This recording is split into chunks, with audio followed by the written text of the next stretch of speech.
Good day to you.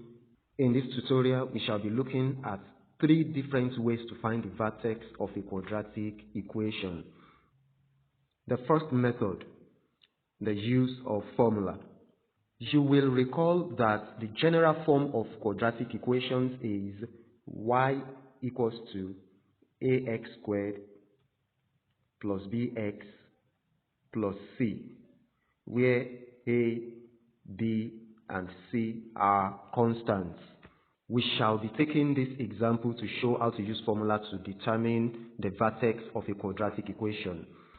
If we compare this with the general form of quadratic equations stated earlier, we will see that a is -3, the coefficient of the x squared, b is -12,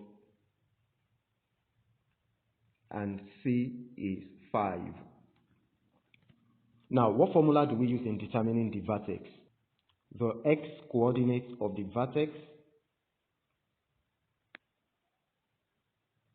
is given by -b over 2a. So to get the x-coordinate, we are going to take the b, multiply by minus. That's minus times -12 over 2a, which is 2 times -3. And that is going to give us +12 over -6. So the x-coordinate is -2. Then to get the y-coordinate, we substitute the x value into the original equation to get the value of y, and this goes thus. Substituting into that equation, we have y equals to -3 times -2 squared minus 12 times -2 plus 5. And that is going to be -3 times 4, which is the square of -2, plus 24, which is -12 times -2 plus 5. And that is -12 plus 24 plus 5. And this calculated together gives 17. This means that the coordinate of the vertex of the quadratic equation -3x squared minus 12x plus 5 is -2, 17. Make sure you watch this to the end as we take the second method. The second method is the vertex form, expressing the given equation in vertex form. We have a tutorial on that. Check the links in the description box to check it out. In using the vertex form to determine the coordinates of the vertex of this equation, we need to know first that the vertex form of quadratic equations is y equals to a times x minus h all squared plus k, where the vertex is h, k. So we express the given equation in this form. We write the equation first, y equals to -3x squared minus 12x plus 5. Then from the two first terms, the x squared and the x terms, we factor the number which is common to them. So we can factor -3, where we have y equals to -3 into x squared plus 4x then plus 5. The constant term is left alone.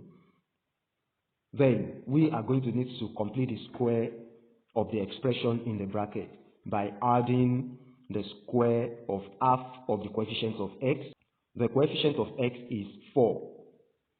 So half of it is 2, and we're going to be adding the square of 2 and equally subtract it so that it looks as if we add the identity, which is 0. This thus becomes y equals to -3. Then we open a bracket, we have x squared plus 4x plus 2 squared minus 2 squared. then plus 5. And this becomes y equals to negative 3 into bracket x squared plus 4x plus 4 minus 4, then plus 5 far outside the bracket.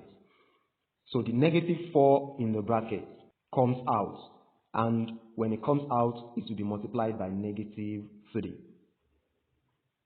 since the negative 3 applies to every term in the bracket. And this becomes y equals to negative 3 into bracket x squared plus 4x plus 4. The negative 3 times negative 4 gives plus 12. When it eventually comes out, then plus 5. So that we have y equals to negative 3. The terms in the bracket is now a perfect square, which factors as x plus 2 all squared, then plus 17. If you want to see a video tutorial on how to factor perfect square trinomial, the link is also in the description box.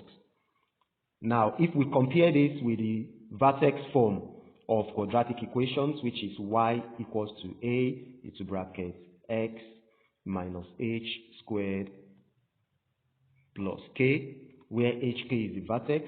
So the vertex of this equation, confirming what we did earlier, is negative 2 when we compare the positive 2 and the negative h, comma 17. The same result as the first method. One more method, so make sure you watch to the end. The third method has to do with the use of differential calculus in finding the vertex of a quadratic equation. Solving the same example, we differentiate the quadratic equation with respect to x. Thus, when we differentiate y, we can write the y, the x, which is equal to, when we differentiate negative 3x squared, it becomes negative 6x. When we differentiate negative 12x, it becomes negative 12. And differentiating 5, a constant, gives 0.